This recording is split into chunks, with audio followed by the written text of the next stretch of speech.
College पूर्ण झालेल्या मुलांशी ज्यावेळेस मी बोलतो ना, त्यावेळेला बहुतांश मुलं मला असं म्हणतात, की मी आता जॉब करतोय, कारण मला जॉब करणं गरजेचं आहे आणि त्याचबरोबर side by side me competitive exam देतोय.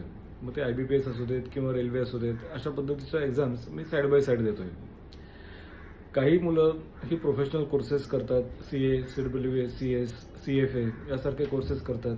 पण काही जण मात्र जॉब करणं त्यांची प्रायोरिटी समजतात आणि साइड बाय साइड बँकिंग किंवा ज्या कॉम्पिटिटिव्ह एक्झाम्स आहेत त्या देतात.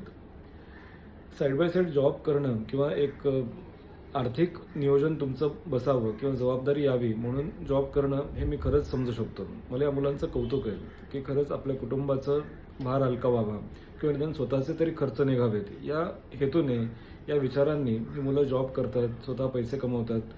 पण ते थोड्याशा पैशांवर काय होतं, मग आपण समाधान मानायला लागतो. त्यावेळेस ते क्षणिक पैसे आपल्याला खूप चांगले वाटतात. कारण 21व्या-22व्या वर्षी तुम्हाला नोकरी मिळालेली असते, 2 पैसे हातात येतात, महिन्याला पगार येतो आणि एक तुम्हाला स्टेटस मिळतं असं तुम्हाला वाटतं.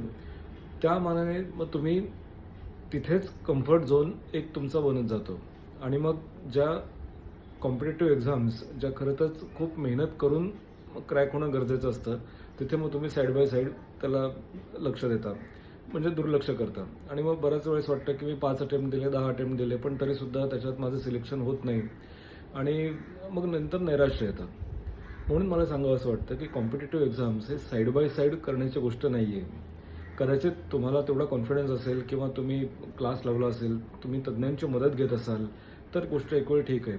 पण मेरिटमध्ये येण्यासाठी किंवा जिथे 20-20, 25-25 लाख मुलं अप्लाय करतात आणि जागा असतात काही 1000-1200, तर तिथे कॉम्पिटिशन किती असेल आणि त्यासाठी तुम्हाला किती लेव्हलची तयारी करणं भाग आहे, याचं कॅल्क्युलेशन तुम्ही करा.